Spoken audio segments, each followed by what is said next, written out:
नमस्कार दोस्तों, स्वागत है आप सबका खुली किताब 1-1 में। कल हमने टेंस के बारे में बात करी थी, सब्जेक्ट ऑब्जेक्ट वर्ब के बारे में बात करी थी। आज हम बात करेंगे प्रेजेंट इंडेफिनिट टेंस के बारे में। प्रेजेंट इंडेफिनिट टेंस जो है, वैसे हम टोटल टेंस 12 पढ़ते हैं। सबसे पहला टेंस है present indefinite. Present indefinite tense की सबसे पहले हम हिंदी में पहचान देखेंगे कि आखिर प्रेजेंट इंडेफिनिट टेंस होता क्या है। पहचान होती है ऐसे हिंदी वाक्य जिसके अंत में ताहे, तीहें और तेहें आते हैं। ऐसे हिंदी वाक्य जिसके अंत में ताहे, तीहें और तेहें आते हैं वो प्रेजेंट इंडेफिनिट टेंस होता है। जैसे राम स्कूल जाता है, क्या आ रहा है अंत में ताहे। सीता गाना गाती है, अंत में क्या आ रहा है तीहें। वे खेलते हैं, लास्ट में क्या आ रहा है तेहें। यानी ऐसे हिंदी वाक्य जिसके अंत में ताहे, तीहें और तेहें आते हैं वो प्रेजेंट इंडेफिनिट टेंस होता है।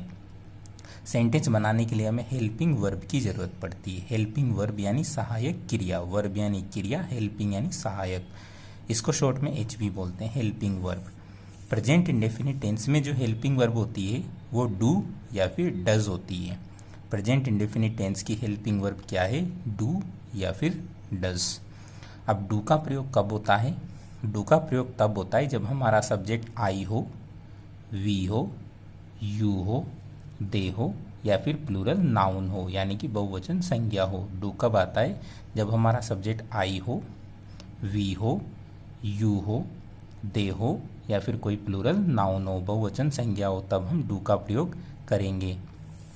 डज का प्रयोग कब करेंगे? जब हमारा सब्जेक्ट ही हो, शी हो, इट हो, किसी का नेम हो या फिर सिंगुलर नाउन हो या एकवचन संज्ञा हो। डज का प्रयोग कब करेंगे? जब हमारा सब्जेक्ट ही हो, शी हो, इट हो, किसी का नेम हो, राम श्याम सीता कुछ भी, या फिर सिंगुलर नाउन हो, एकवचन संज्ञा हो। एकवचन संज्ञा जैसे एक पेड़, एक व्यक्ति, वैसे main verb.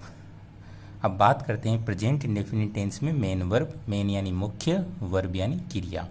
Present indefinite tense में मेन वर्ब आती है, मेन वर्ब की फर्स्ट फॉर्म आती है या फिर मेन वर्ब की फर्स्ट फॉर्म में एस या ईएस जुड़ता है। या तो मेन वर्ब की फर्स्ट फॉर्म आएगी, उसमें कुछ नहीं जुड़ेगा, या फिर मेन वर्ब की फर्स्ट फॉर्म में एस या ईएस जुड़ता है। अब कब मेन वर्ब की फर्स्ट फॉर्म आती है? मेन वर्ब की फर्स्ट फॉर्म तब आती है जब हमारा सब्जेक्ट आई हो, वी हो, यू हो, दे हो या प्लूरल बहुवचन संज्ञा हो। या तो हमारा सब्जेक्ट आई हो, वी हो, यू हो, दे हो या प्लूरल नाउन हो, बहुवचन संज्ञा हो, तब मेन वर्ब की फर्स्ट फॉर्म में ना तो आप एस जोड़ेंगे ना ईएस जोड़ेंगे, केवल और केवल मेन वर्ब की फर्स्ट फॉर्म ही आएगी।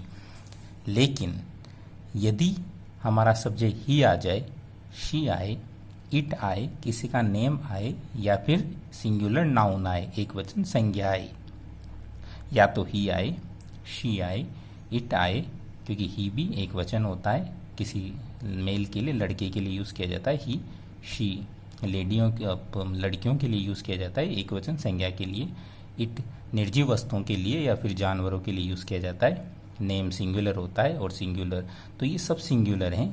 इसके साथ मेन वर्ब की फर्स्ट फॉर्म में या तो एस जुड़ेगा या ईएस जुड़ेगा।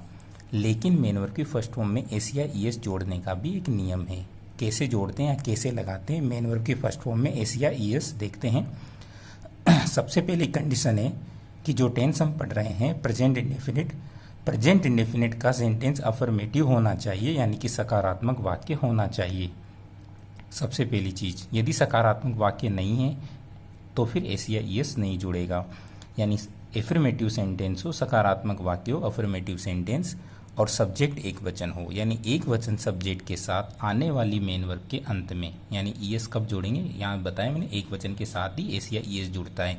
यहाँ मैंने यही लिखा है, एक वचन सब्जेक्ट के साथ आने वाली मेन वर्ब के अंत में एक वचन सब्जेक्ट आएगा और उसके साथ जो मेन वर्ब आएगी, यदि उस मेन वर्ब के अंत में सबसे लास्ट में SH आ रहा हो, CH आ रहा हो, TH आ रहा हो, S आ रहा हो, डबल S आ रहा हो, O आ रहा हो, डबल O आ रहा हो, X या Z आ रहा हो, इनमें से कुछ भी आ रहा हो, एक वचन सब्जेक्ट के साथ आने वाली मेन वर्ब के अंत में यदि SH CH TH SSS OOO X या Z में से कुछ भी आ रहा हो तो हम ES जोड़ेंगे।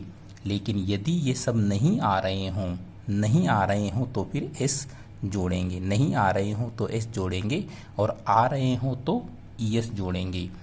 यदि आ रहे हों तो ES जोड़ेंगे और नहीं आ रहे हों तो S जोड़ेंगे। अब जैसे एक वर्ब देखते हैं एग्जाम्पल, जैसे ये देखो गो के अंत में क्या आ रहा है ओ, ये रहा ओ, आ रहा है तो ES जोड़ देंगे, आ रहा है तो ES जोड़ देंगे। इधर देखिए रन RUN रन, अब इनमें से SH, रन में N आ रहा है, अब इसमें N नहीं है, कहीं भी N नहीं है तो क्या जोड़ेंगे S जोड़ेंगे। यदि इनमें से कुछ आता तो ES जोड़ते, जैसे यहाँ जोड़ा था, यहाँ O आ रहा था, O ये रहा तो हमने क्या जोड़ा था ES, लेकिन यहाँ आ रहा है N, अब यहाँ N इसमें है नहीं तो हम क्या जोड़ेंगे S जोड़ेंगे। जैसे केज, लास्ट में क्या आ रहा है CH इसमें आ रहा है तो हम क्या जोड़ेंगे ES जोड़ेंगे, और यदि यहाँ पर ये नहीं आते तो S जोड़ते। ठीक है दोस्तों, आज के वीडियो में इतना ही। अगले वीडियो में सेंटेंस बनाना सीखेंगे प्रेजेंट इंडेफिनिट टेंस की।